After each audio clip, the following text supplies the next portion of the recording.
You've stepped on an ant before, maybe more than once. Well, they've been thinking about it. Okay, real talk. If ants ever decided to do something about it, we would lose. I mean, embarrassingly lose. I did some research, and there is 20 quadrillion of them. That's a 20 with 15 zeros behind it. If this war ever starts, it would be something like this.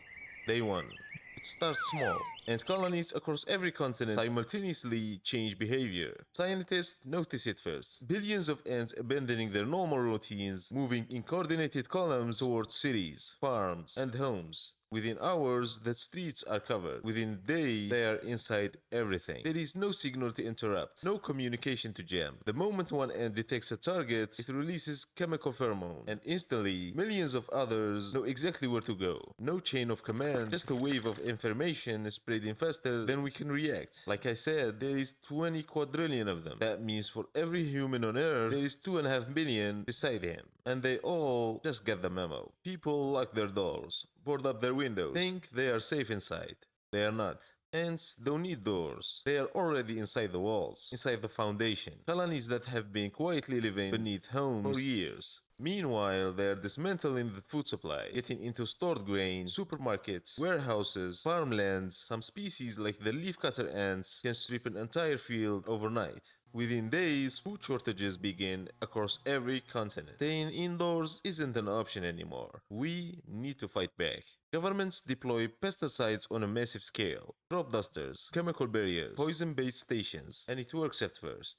Millions of ants die, but like I said again, there are 20 quadrillion of them. Losing a million is like nothing. And worse, ants adapt. Research on the leafcutter ants shows they've developed biological defense against any chemical threats through bacteria living in their bodies. Different colonies start showing resistance. The pesticides becomes less and less effective. We are burning through resources fighting an enemy that evolves around our weapon in real time. Cities start falling. Supply lines collapse. Governments start losing control. Then comes the army ants. These aren't your kitchen ants. They don't have a home. They don't have a base to destroy. They are always moving, destroying everything in their path. According to research from the journal Insect Science at Oxford, army ants use military tactics that mirrors human warfare. Almost exactly.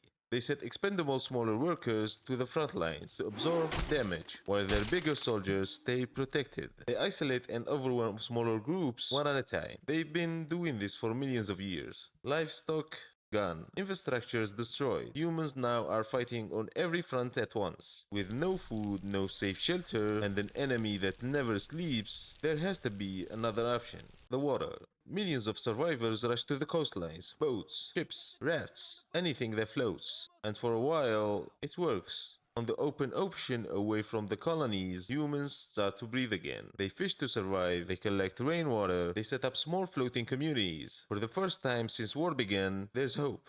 But there is something on the horizon there. Fire ant rafts. See, fire ants have been doing this for thousands of years. When their colonies flood, they link their bodies together, forming a liver raft that can actually float for weeks. I mean, entire colonies with a queen and everything. And now they are heading straight for the boats. When they arrive, chaos breaks out. Fire ants swarms the decks, injecting venom into anyone they see. Humans grab whatever, fuel, fire, anything that burns them. But fire is a whole new problem. Some boats go up in flames, others manage to hold up, but barely. A small number of humans survive, but that's a battle won against a war lost. So next time you see one crawling, maybe just let it go, just to be safe.